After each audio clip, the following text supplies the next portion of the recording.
rewrite the script, but I have no idea why. How? Anyway, in that case, I would love to segue this to Professor Frederik Stjernfelt. Hi. Hi. Do you hear me? Research? Yeah, we can hear you all right.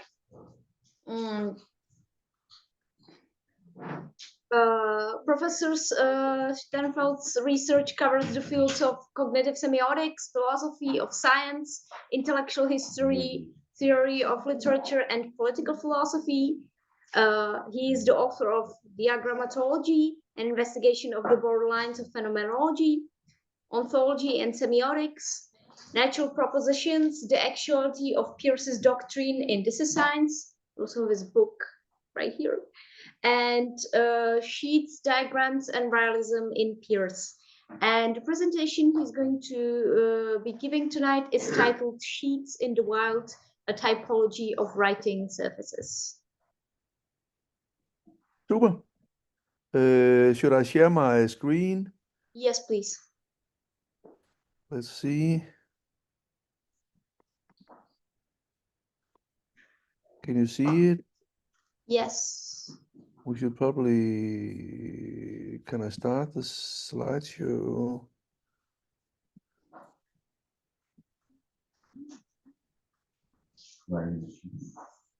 Super. Yes, we can see. Thank you so much for inviting me to this fascinating meeting series. I'm so happy to be here, and I'm gonna talk about an issue which is really very, very banal. It is some aspects of sign processing that I think every one of us goes through many times every day without noticing. So in a certain sense, it's an issue of, you know, the old phenomenological riddle of trying to make explicit what is really right before your eyes without noticing. I'm going to address the issue of non-formalized propositions. You know, in semiotics and logic, we are very often accustomed to address propositions in various formalizations, like the one we have in blue here. It's saying that for all x's, if x is a ball, then x is red. That means all balls are red, right? That's a formalized proposition. But here I'm going to address non-formalized proposition, hence my idea of propositions in the wild. And I think a very simple and important observation here is that when we have propositions in the wild, it's the case that the predicate and the subject, you know, here the predicate would be red and the subject would be ball. They must somehow be presented in proximity to each other in order to be fused into a proposition. And of course, as both Frege and Peirce realized, there may be several subjects connected to the same predicate. You know, if you ask an analytical philosopher of the example of a proposition, he or she will say something like, the sky is blue, the cat is on the mat, linguistic examples like that. But it's very important to realize that to Peirce, a proposition could be only partially linguistic, or it could be completely non-linguistic, consisting of non-linguistic parts. So many times when the mature Peirce has to give an example of a proposition, he will say, why? A painting with a label or a painting with a title, that's a proposition. That's a rather different example because it's only partially linguistic. You know, the title, of course, is linguistic, but the iconic part of this proposition, the painting itself, is not linguistic. And Peirce will even say that you can have propositions which are not linguistic at all. Could be, for instance, a proposition composed from two gestures or something like that. So he really has what I think nowadays we would call a multimodal concept of the proposition, that both the subject part and the predicate part of the proposition could be undertaken by non-linguistic science. And I think that's really one of the strengths of Peirce's theory of propositions, or of DC science, as he would say. Here we have a quote from around the turn of the century, where Peirce says that one of the simplest examples of a symbol that can be readily found is, say, the portrait of a man having printed under it Andreas Achenbach. That was a famous German painter of the time, so that was probably the reason why Peirce took it as an example. This form of conjunction of an icon and an index, the icon being the portrait and the index being the linguistic sign Andreas Achenbach, this form of conjunction of an icon and an index is a symbol telling me that the celebrated artist looked like that. It has that signification because of the rule that names so prominently printed on the portraits are those of the subjects of the portraits. Were the same name to be found written small upon the portrait in one of the lower corners, something altogether different and not so simple would be conveyed. You know that convention. In that case, it would claim that Andreas Achenbach had made the painting instead of being the uh, the guy portrayed. I actually found a print showing Andreas Achenbach might be the one that Peirce referred to. I don't know, but here you can see it at the left-hand side. And here, just as Peirce was saying, um, the subject of the painting is given by the linguistic sign Achenbach, which is written directly under the drawing. And here, just like Peirce was intimating, there's a name appearing in the lower left corner of the drawing. Here it is given as Dauthage, and of course, as Peirce was indicating, that means that Dauthage made this drawing portraying Achenbach. And even in this case, two further less conventionalized subjects are added. In the lower left, the publisher is indicated as one Adolf Eckstein, while in the lower right, the printer is giving as one L. Schilling. So effectively, this complex as a whole is equivalent to a joint proposition with five subjects, saying something like that, if we wanted to translate it into language. This print portrays A. Achenbach, was drawn by Dauthage, published by Adolf Eckstein, and printed by L. Schilling. That's sort of the claim made by this print. And of course, you can see it's a proposition. It has a truth value. Is it true that this portrait shows Achenbach? Is it true that it was drawn by Dauthage, and so on and so forth? So it's a proposition. It has a truth claim. Uh, so that's a very simple example of a multimodal proposition in Peirce's sense.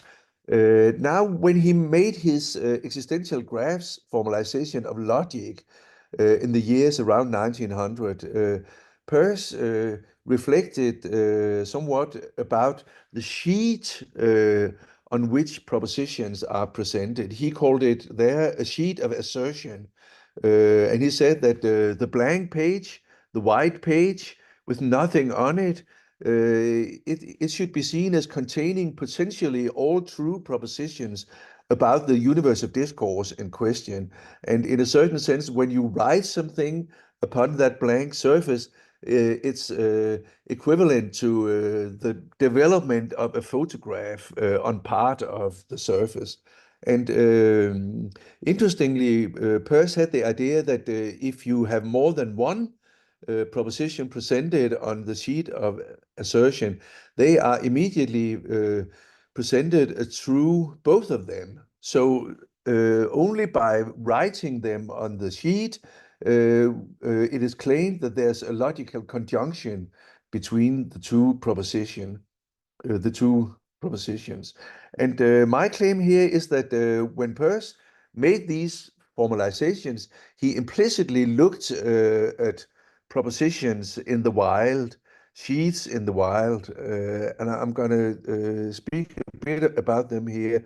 First, let's see what Peirce was up to in his alpha graphs, the simplest ones, propositional logic. And here, if R and S are propositions, then the idea to Peirce was that if you present them side by side, doesn't have to be linear, could be anywhere on the sheet, then it means that both of them are true. So it means R and S in modern parlance. On the other hand, logical disjunction R or S is expressed by means of negation by these three negation circles. So this sign meaning it is not the case that not R and not S, and that's equivalent to R or S. Peirce even toyed with the opposite notation in what he called his entitative graphs, where the simple side-by-side presentation of R and S should mean R or S, but he ended up with taking conjunction as the primitive because that occurred to him to be more iconic. And a logical reason for that could be that conjunction is the only logical function which is distributive in the sense that the truth of the conjunction implies the truth of each of the conjuncts, which is of course not the case with disjunction. Predicate logic, Peirce famously formalized with the so-called beta graphs, and here propositions are further analyzed into predicates and subjects. The former, the predicates, analyzed after their valence, the latter indicated by identity lines. So this graph, which is presented here, means it is not the case that there is someone who does not blame somebody to somebody, or everybody blames someone to somebody. And each of the three identity lines you can see here in the graph refers to each one individual or variable satiating a slot in the predicate. The outer ends of identity lines may also be filled in by object references. So we can say that Adam blames Eve to God. That would be the same predicate that we have in the graph up there.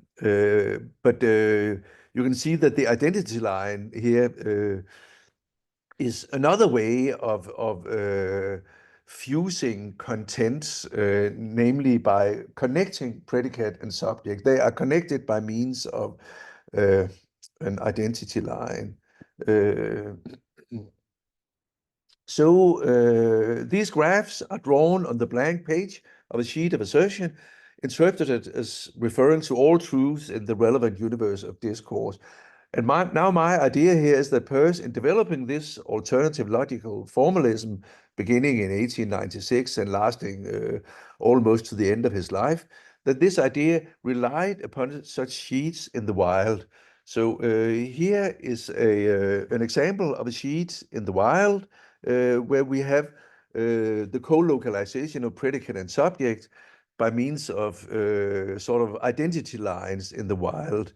It's as you can see, it's an anatomical diagram and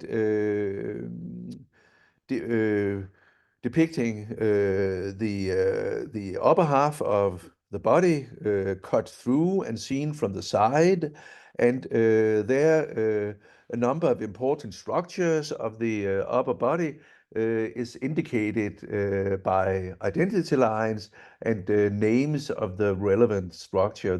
We can see the first rib. We can see the aortic arch from the heart. We can see the diaphragm. We can see the esophagus, and so on and so forth. So a number of structures there are indicated by means of identity lines, forming at the same time so many propositions, because the identity lines simply say, this is the trachea, this is the thymus, this is the first rib, this is the diaphragm, and so on and so forth. So effectively, this simple diagram with identity lines constitutes a number of propositions. So the co-localization of predicate and subject here is ensured by placing them in the same delimited space section and connecting them with identity lines. So you can see, even if Peirce defines identity lines in a more strict logical way, I think he might have gotten the idea from lines in the wild, such as these ones. Uh, and I think once you realize that, you can see that many different ways of co-localizing predicate and subject in the wild. This is an older example, 250 years old. It's a Danish broadsheet print of 1772, showing a famous event in Danish history, the decapitation of the German enlightener Struensee, who was a friend of the king and who had introduced press freedom 2 years before, and undertaken a lot of Enlightenment reforms in Denmark, but there was a coup against him, and so he was beheaded. But the interesting thing here is that also here you have co-localization of predicate and subject. The predicate, of course, is the iconic part of the sign, and again, the subject is the text below the picture that reads a picture of the execution of the two counts, Struensee and Brandt, the 28th of April, 1772. So the combination of the iconic and the indexical part here makes the proposition that these two persons were executed by decapitation, and they were quartered, and their limbs were put on a wagon, ready to be driven away. All this information you can take out of this multimodal DC sign. But my interest here is a very simple one, namely that this claim is made here simply by putting the iconic part of the sign and the linguistic part of the sign within the same frame. That's how they are connected. It's a very simple syntax. So instead of using an identity line, here you co-localize the icon and the index parts within one and the same frame, and by doing so, they become a proposition.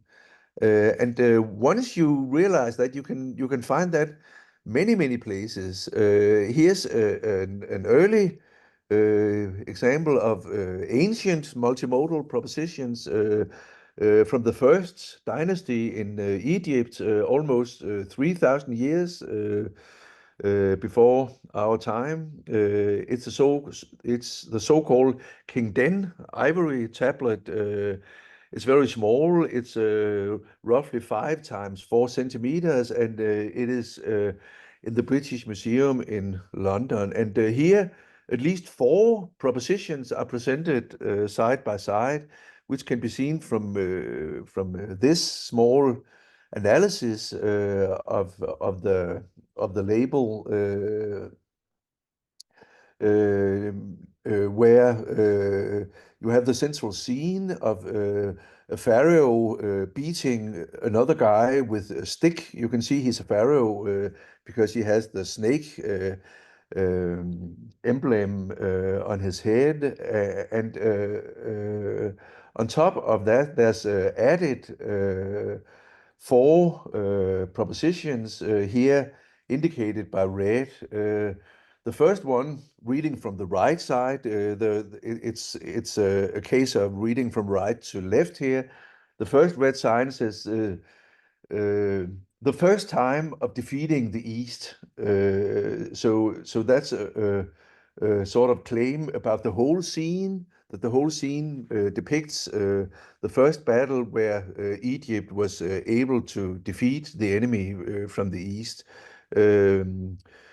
The second one on the top gives the name of King Den, and so it says that this figure, the guy with the stick and the snake emblem, that this figure is Pharaoh Den or King Den.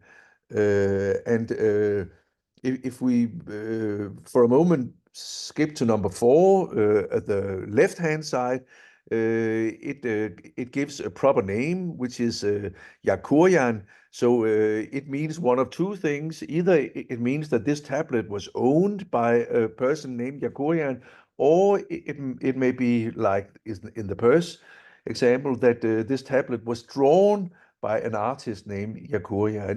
It's not really easy to decide, but in a certain sense, the most funny thing here is the red sign in the middle of the table between the two combatants, because it says they shall be finished, and the Frank Kammersell, who gave me the kind permission to reproduce this analysis, which he undertook at a conference in Berlin. He claims that it is really the first speech bubble known in history, because obviously it is intended to be read as something that the king says, that the enemy shall be finished. So here you really have you have 4 co-localized propositions, all of them with this predicate subject structure as early as 3,000 years before our time. And so my idea is that once you see this, you realize that we have many examples of sheets in the wild, that is writing surfaces, where the propositions that you write upon them are co-localized, and so are read as being in conjunction. A normal book cover does that. So I would say a book cover is also a sheet of assertion. The different informations are kept together inside the edges of the cover, and they are also united by being given in the same font style, ensuring that they may be fused into the following proposition. As you can see, it's very banal. This book is written by J.K. Rowling and has the title Harry Potter and the Philosopher's Stone, and was published with Bloomsbury. So these predicates are labels in the sense that they are affixed directly upon the object to which they refer, namely the physical book. The book cover is simply a sheet of assertion, and all text upon it are taken to refer to the same object. And of course, it's a proposition because it has truth value.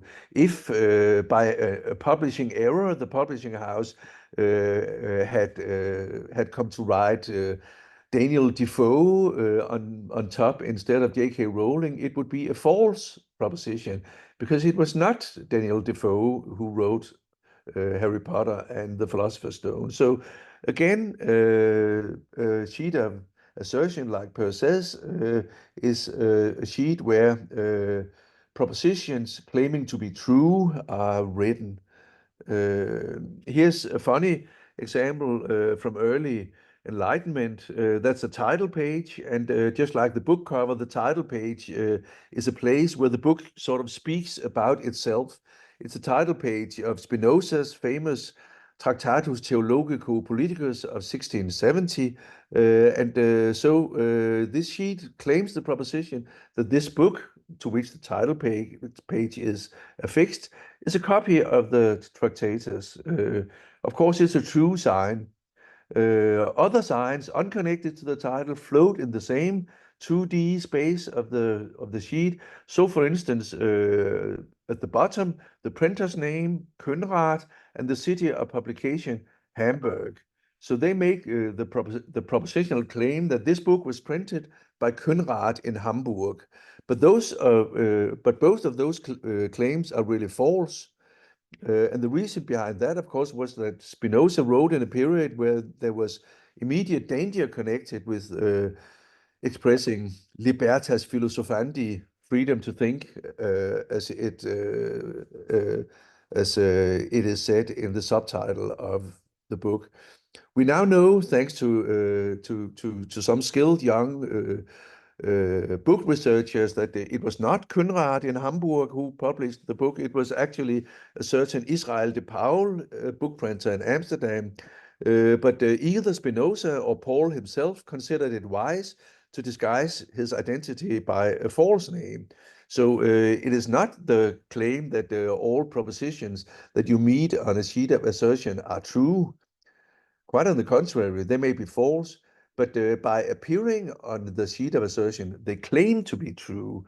That's why it was efficient for 250 years by Spinoza or his publisher to claim that this book was really published by another guy in another city, even if it was not correct. And you can also see that typically the title page is also a sheet of assertion in the sense that it is the place where a user of the book may add certain further information. You can see there's a librarian who had added some code at the top right, and there's an owner who has added his name. There's also other copies where the owner has taken care to make explicit Spinoza's name, which is nowhere there.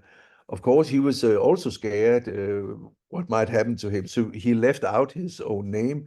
But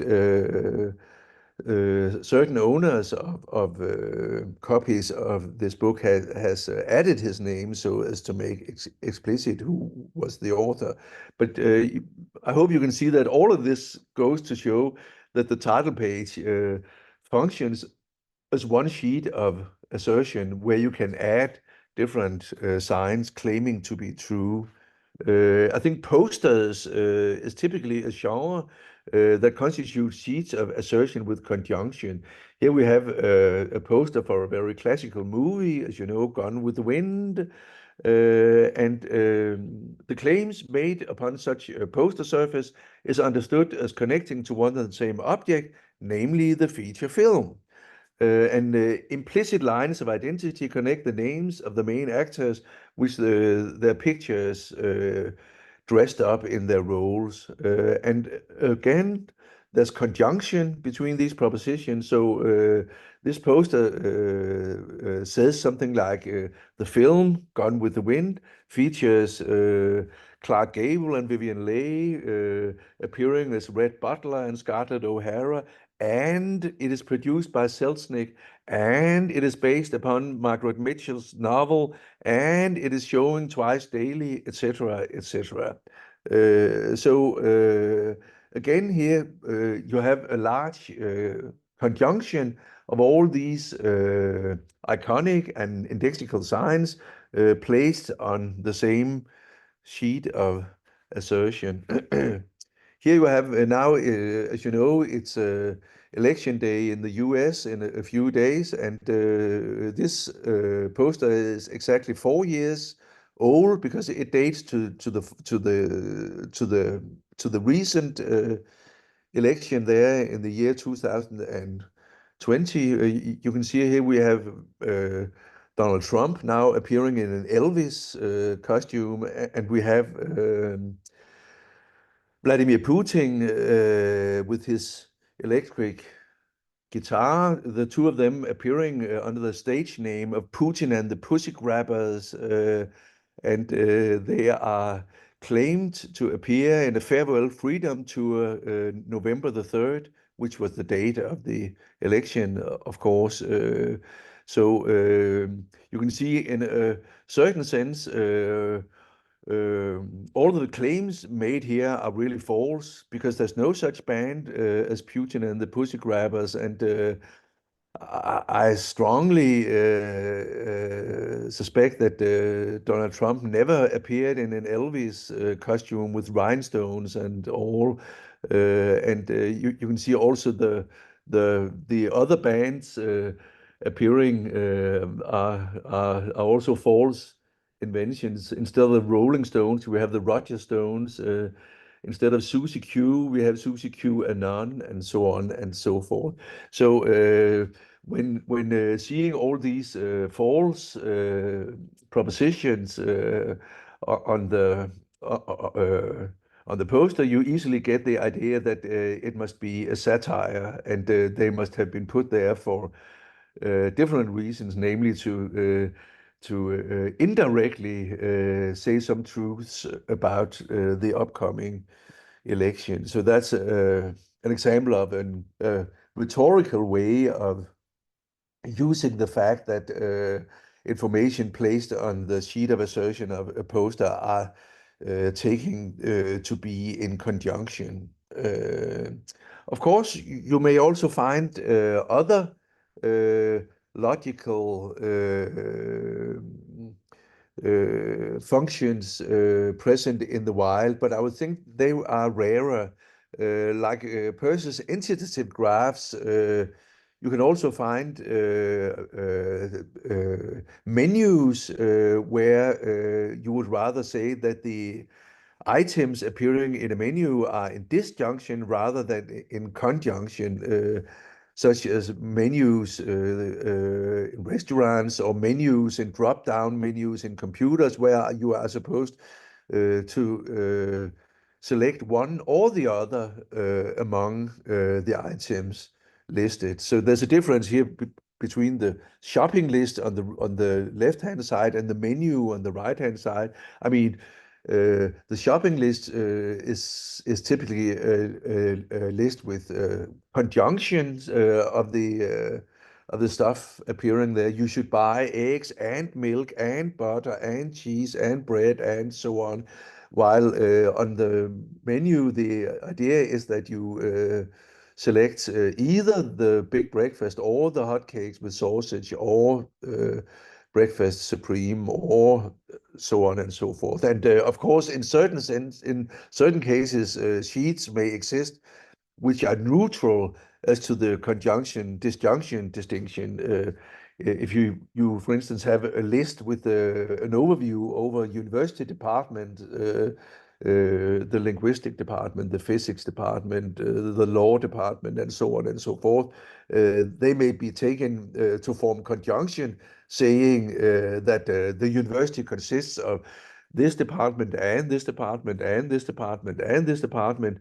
But you can also interpret it as saying that I can go to the law department, or I can go to the physics department, or I can go to the this and that department.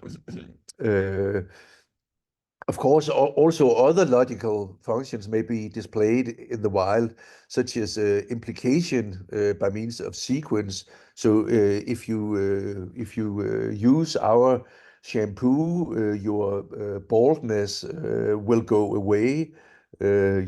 Before and after pictures, and you can have spontaneous negations by crossing, like saying this word is crossed out. But in all cases, they are considerably rarer than the very elementary function of placing propositions on the same side so they're in conjunction, or the very elementary function of placing predicate and subject besides each other so they fuse into a proposition. So this this small run through of some examples give me the conclusion that we can make some elementary distinctions as to sheets as writing surfaces. We can distinguish between sheets, parts of whose 2D space directly depict spatial features of the object, for instance, like images, versus sheets whose space form an abstract space of assertion only, like, for instance, title pages. Are there any iconic predicates there, or are the predicates given symbolically? You could also translate it into that. And you could also distinguish between sheets in which conjunction of propositions is the main logical function versus sheets in which co-localization syntax of subject and predicate fuses those constituent signs into propositions with or without identity lines. Of course, both of these functions may be present in one and the same sheet, such as, of course, it's the case in Peirce's better graphs, and it also may be the case in many sheets of assertions in the wild. So they are not mutually exclusive. It's just two different things, to put propositions side by side and to put predicate and subjects together in order to form propositions. And if both of them are there, they are typically nested so that propositions united by subject predicate proximity or subject predicate identity lines, they may in turn be put into conjunction with other such subject predicate complexes, like in the anatomical chart that I showed in the beginning. And another distinction may be sheets referring by means of subject indices to more or less remote objects. I mean, like the poster referring to a movie which is not there, right? While versus sheets directly forming parts of the object or glued or otherwise fixed immediately to the referent objects. Such sheets, I would argue, we could call labels.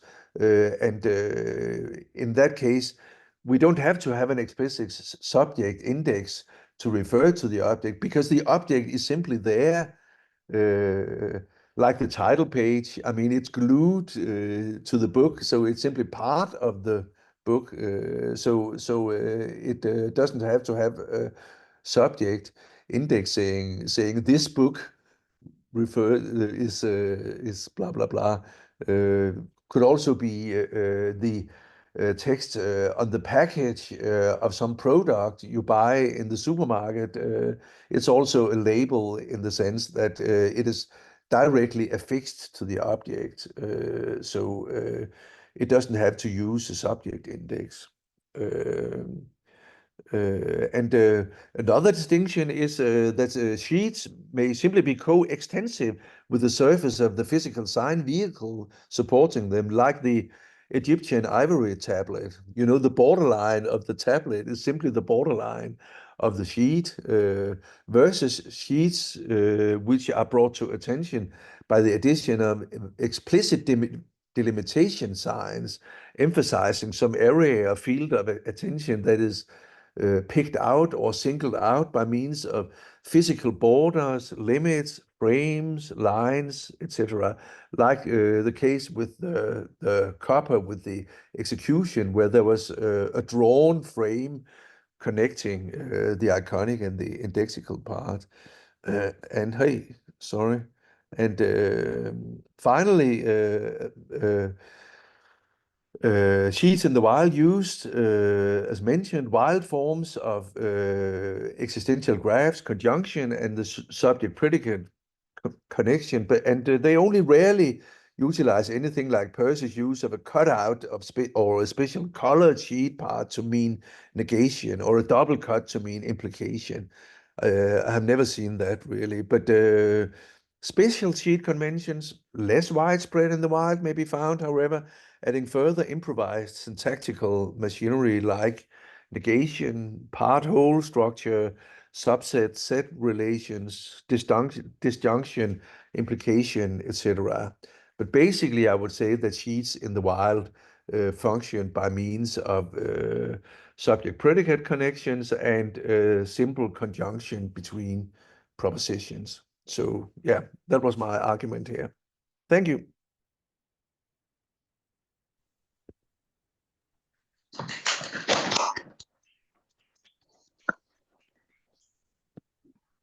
Thank you so much for the presentation.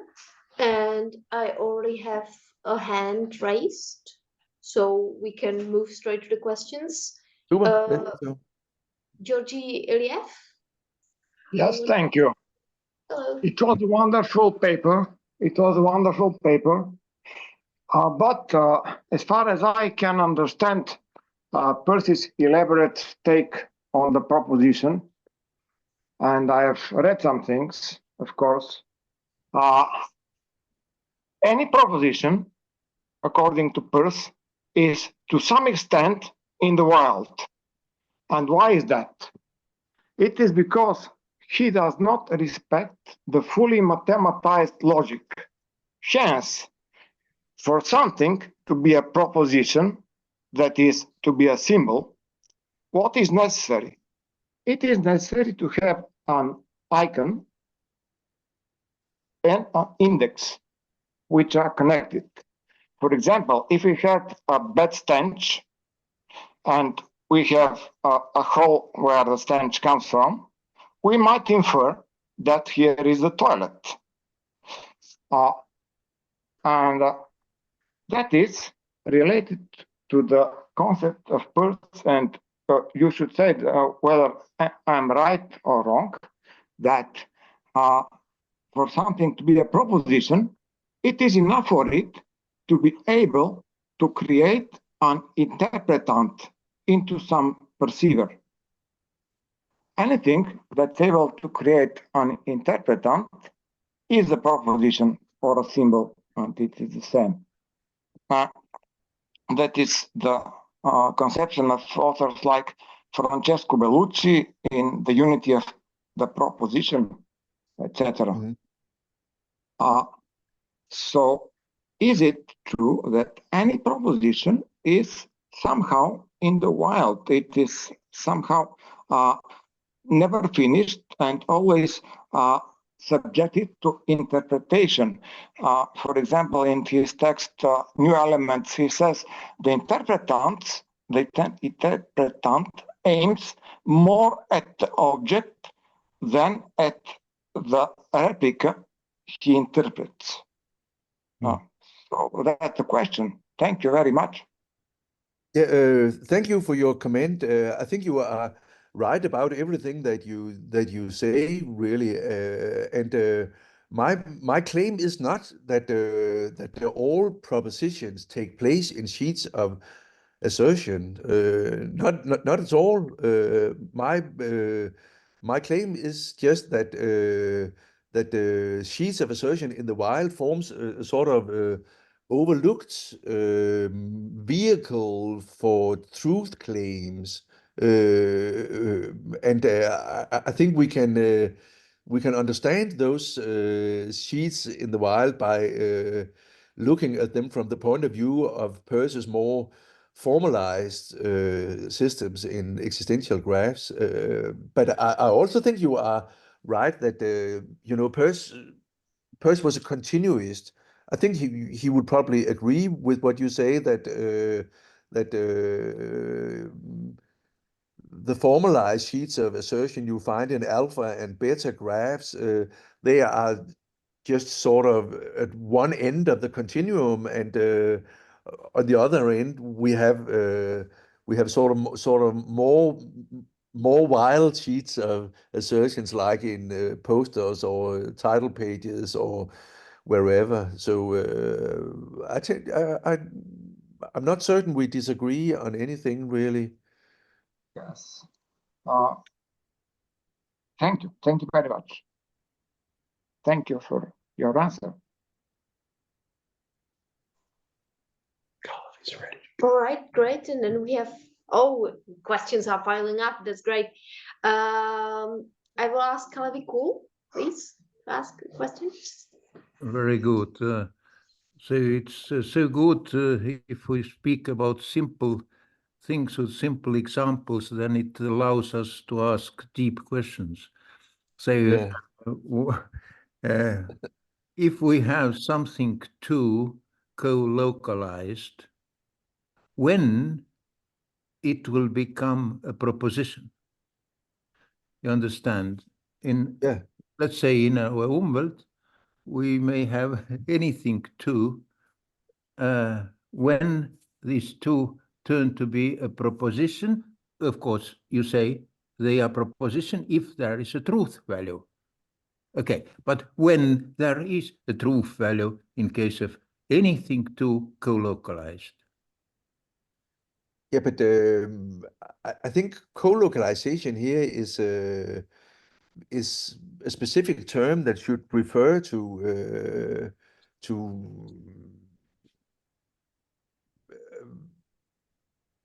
a specific topological field in a sense, because things may co-localize by coincidence and not at all constitute a proposition. I mean, that's one thing. The other thing is that there's a difference between signs which are uttered by some organism with an intention, be it conscious or not, on the one hand, and natural signs like Peirce's example of the weathercock or examples like that, which are not intended by anybody, but still has the structure of a proposition. I mean, these are sort of two different propositions, right? But of course, the ability to understand the weathercock as a proposition, saying something true about the direction of the wind, that depends on the fact that we know the causal mechanism of the wind sort of turning the weathercock, right? So connecting the direction here and now with the symbolic knowledge that it's caused by the wind, so we can combine these two pieces of information and read the weathercock as claiming that the wind comes from south today or in the moment of observation. But that's a different issue from a proposition made by some organism. And the sheets I'm speaking about here belongs to the latter part. I mean, it's an artifice of communication. The idea that we have a topological blank space where we can connect predicate and subject, and where we can connect propositions and claim that both of them are true. So it's a sort of sophisticated artifact, the sheet of assertion. So I would not say that all propositions take place on a sheet of assertion. But of course, again, the ability to make a sheet of assertion is based on the ability of cognizing true facts in the Umwelt. If you can see what I mean. Of course, any organism has an interest in cognizing its Umwelt in a reliable manner. So that's why I would say there's a very primitive notion of truth, even in biosemiotics. But that does not imply that there's already sheets of assertions there. I would say sheets of assertion is probably a human privilege that making a blank slate that we can inscribe with predicate and subject signs, and we can inscribe with proposition signs. And so these two had to be intended to be together, then it's proposition. But the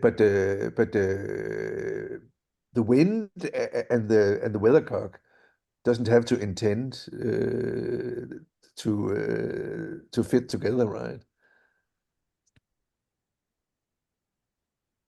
Okay, so weathercock was intended to for wind. In that sense, there is intention. Yeah, of course. You can say if we say that the weathercock is a simple measurement instrument made by a human being, but I mean you might draw the same conclusion by looking at a perfectly natural sign. Like, for instance, if there's a plume of smoke, and you can see that going in a certain direction, you may be able to judge the direction of the wind, right? So Okay. It's not dependent upon that there's a human who made the weathercock, right? Okay. I think we have one more. Yes, there's one more question from Ivan Mladenov. Yes, thank you. Well, thank you very much for talking in such a understandable and readable way for something which is the most complicated part of Peirce's philosophy, is existential graphs. In my opinion, the sheet of assertion is the third. I don't know whether you agree or not. It is the third, meaning that which is the mediation, the third or mediation. This is what represents. This is what try to represents. The presentation is its heart, the way it represents. However, in my own experience by reading Peirce, he is always rushing to support his judging of experiences, as he always called them, judgings in experience, by telling that they are inferential, and then only he says that actually we are kind of making abductive guess, or something which he also calls right guessing. So I don't really have a question. Sorry, I wanted. Comment is welcome. Right. Yes, it's not even a comment. I'm trying to think, to elaborate on what you have done, in order to clarify for myself something which I'm always very puzzled. However, what you said, it is that the most outside part of the sign, let's say the dynamic object, and the inside immediate object, and in between the ground and the sign as a whole, are not separated by something which is definite, some definite line, but they are all in one. And I used to give an example just recently. I would like to ask you whether you find it good or not. The example comes from Pseudo Dionysius Areopagite from the 5th century, where he says that if you take one burner from a room which is being illuminated by many burners outside, it will not take the light of the other burners. We will barely notice that there is some kind less light.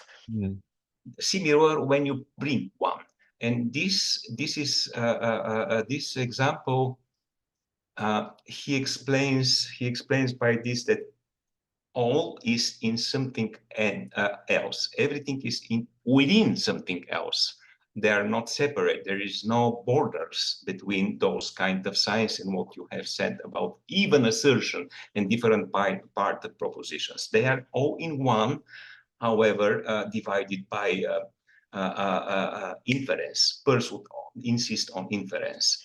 And I used to give this example about that everything is in everything else, because he used to prove his judgments about the beginning of cognitive act by liveliness and less lively consciousness. And I think that at the beginning of your talk, you were talking about something which was like that: iconic, portrait, things which are in the portrait, and then there is an inscription, and that is all in one. They are in one frame, and the way they are in one frame. Exactly. Then you suddenly, not suddenly, but at the end of this, you kind of change your point of view to the endopoietic principle, where everything was on the most upper side of the sign. Sorry about being so in details, but does this make sense to you? Yeah, I think it does. I think you are right about your characterization of the sheet of assertion. Also because of the fact that I think the reason why Peirce, I mean, in a certain sense, it's very banal. You know, it's in a certain sense, it's just a blank sheet of paper, really. Right. But the reason why he didn't hesitate to affix such an important role to it is exactly its continuity, and I think Absolutely. that's what you are after, right? Mediation. Because it's the continuity of the sheet that that sort of makes it an immediate icon for the connection Right. between what Absolutely. appears on the sheet. So you know, Peirce spent a hell of a lot of time, particularly in the 90s, of speculating on the continuum, and he read a lot of Cantor, and he even tried to make his own version of set theory and blah blah blah. And I think he was very obsessed with the role of continuity, not only in thought but also in the world. And I think the continuity of the sheet is really the important thing here. And he was also, you know, when he was very proud of his invention of the identity line. And one of the reasons was that the identity line sort of picks out a subset of the sheet of assertion that preserves the continuity between the two or several ends of the same identity line. So this issue of continuity, I think, is very important here, and sort of lies at the bottom of his whole existential graphs adventure. And that's why I think you are right in saying that in a certain sense, even if we may not remark upon it at all when we look at a certain logical configuration on the sheet, then the continuity of the sheet is sort of the basis of the whole thing. Thank you very much. All right. Any further questions, either on the chat or on the Zoom or in this room? Yes, please. Dr. Bennett, do you want to come here to ask?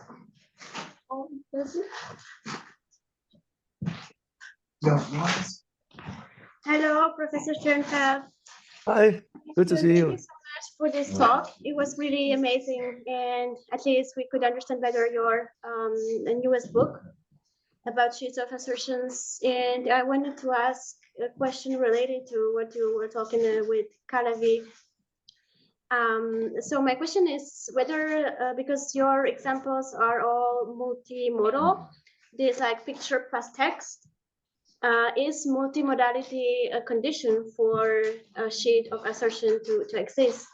And if not, can we have like iconic, like purely iconic sheets of assertions? Like, would a picture be a sheet of assertion?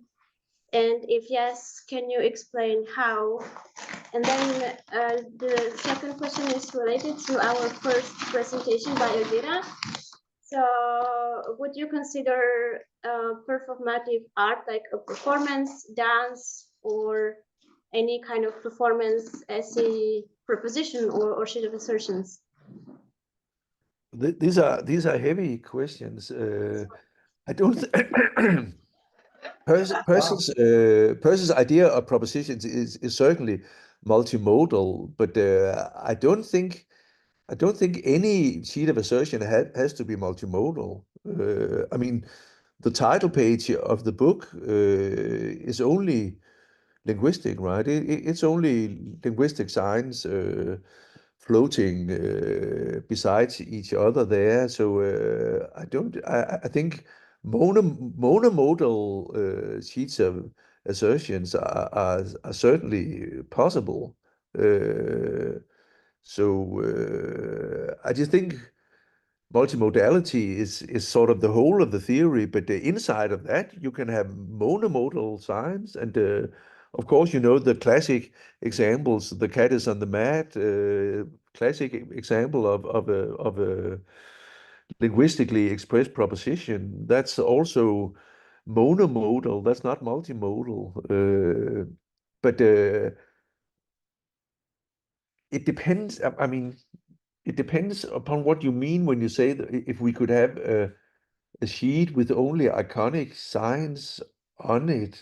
I mean, in a certain sense, Peirce, when making these famous graphs, he wanted to make all of the signs as iconical as possible.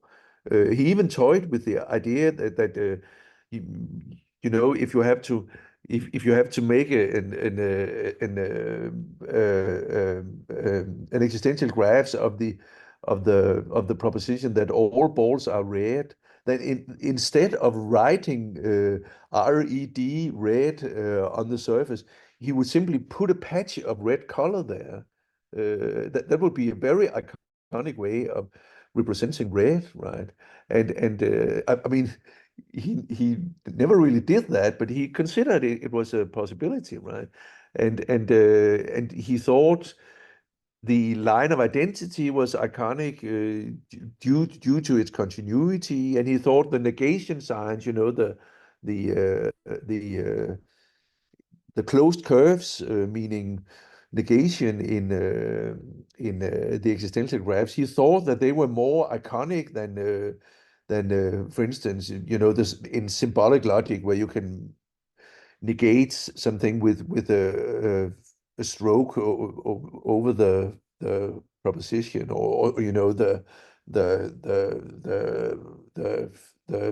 angle sign for negation. He thought that was not an iconic sign of negation, but he thought this sign was an iconic sign of negation because it cut away the content of the inside of the closed curve away from the sheet of assertion, so it was no longer asserted, right? So he really strove to make all of these signs as iconic as possible, but in a certain sense, you cannot have a proposition which is iconic through and through, I would say, because there have to be some index there to point out what the object is. I mean, that's Peirce's claim, and I think it is correct. I mean, this index may take iconic lines like shapes, like you may have the icon of a pointing hand indicating what the object is, but still is the indexical function of the sign. So in order for there to be a proposition, Peirce would say there must be a reference and a description. And the reference should take place by some sort of indexical sign, and the description should take place with some sort of iconical sign.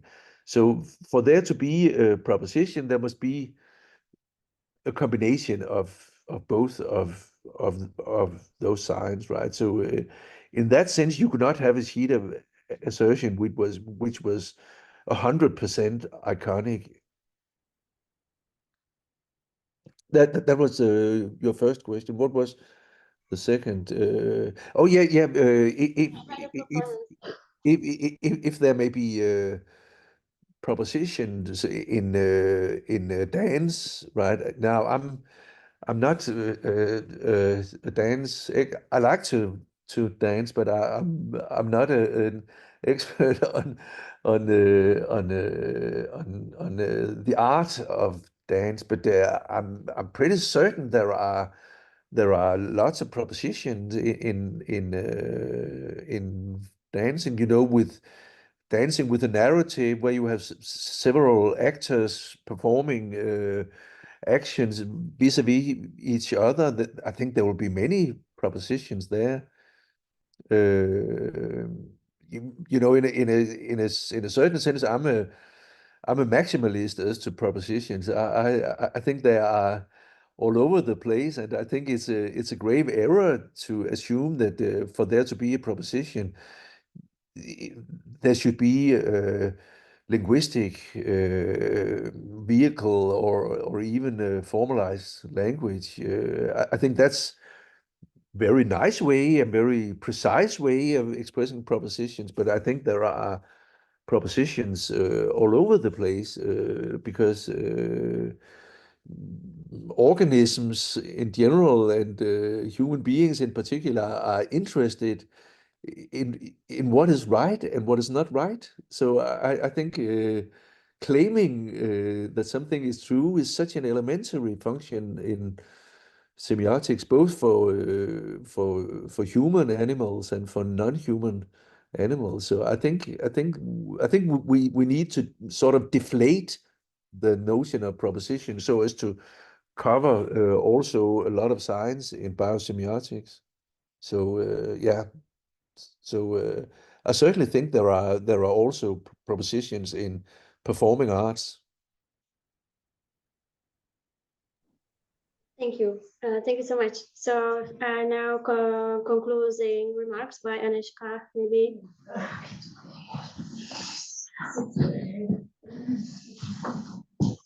Well, my concluding remarks, if nobody has any other further questions, will probably be thank you both for amazing presentations. You're welcome. And for very fruitful discussions that came after. And if nobody has anything further to add, yeah, also for Elvira, I forgot to say that, but like on the chat, Yaman Palkri said that he's sorry he couldn't unmute his mic, but he would encourage consideration of the role of ethic over specification in training attention. And then he had to board his flight. But it was a great talk, apparently. So that's just like a delight commentary. And if there's nothing else, then I thank our presenters for presentations, our attendees for attending. It was wonderful to see everybody here. And we will see you next time on the next Semio Salon. Thank you for inviting. Here, everybody. Super. Goodbye, Carl. Music. Yeah.